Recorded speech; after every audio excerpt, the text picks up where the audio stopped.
जब हमको भैंस नहीं पटक सका कहीं नरेंद्र मोदी पटक देगा। Recording by Maa Janaki studio Muzaffarpur.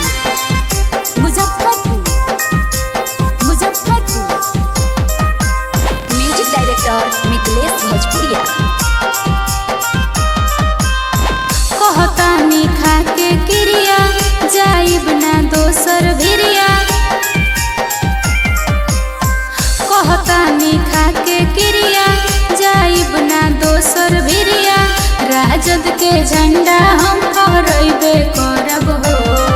अगला लौटन पर पटन दहबावे के बा हो। त की करतै बोल?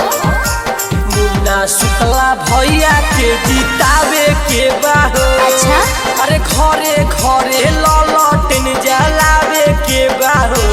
ओहो मुन्ना शुक्ला भैया के जितावे के बा हो। अरे जियो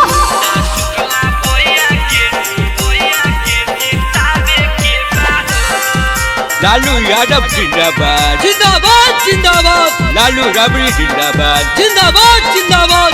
तेजस्वी जिंदाबाद जिंदाबाद जिंदाबाद। सुंदर सुशील होई बढ़िया ई नेता।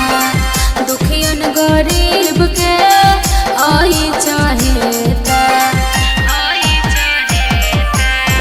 वैशाली क्षेत्र से हवे पतना भूलई हो।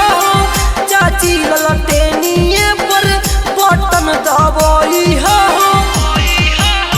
दुश्मन के दिल में दर्द होइबे करी हो।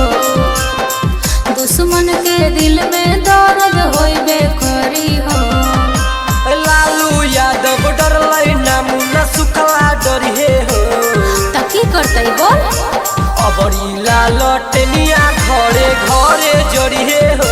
अच्छा आरजेडी के झंडा घरे घरे लहरी हो। ओहो अबरी मुन्ना शुक्ला के झंडा वैशाली में फहरी हो। अरे जियो लालू यादव जिंदाबाद जिंदाबाद जिंदाबाद। लालू राबड़ी जिंदाबाद जिंदाबाद जिंदाबाद। तेजस्वी जिंदाबाद जिंदाबाद जिंदाबाद। म्यूजिक डायरेक्टर मिथिलेश भोजपुरिया।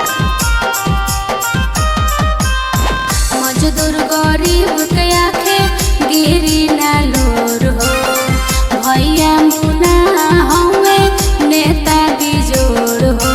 बात बुझला? गरीब मजदूर लोग के गिरी ना लोड हो। मुन्ना शुक्ला भैया हवे नेता बिजोड़ हो। बिजली प्रचार करैबे करतै हो। ममता प्रचार करैबे करतै हो। लालटेन पर बटन दबावे के बा हो। त की करतै बोल? वैशाली से सांसद बनावे के बा हो। अच्छा अरे घरे घरे लालटेन जलावे के बा हो। ओहो मुन्ना शुक्ला भैया के जी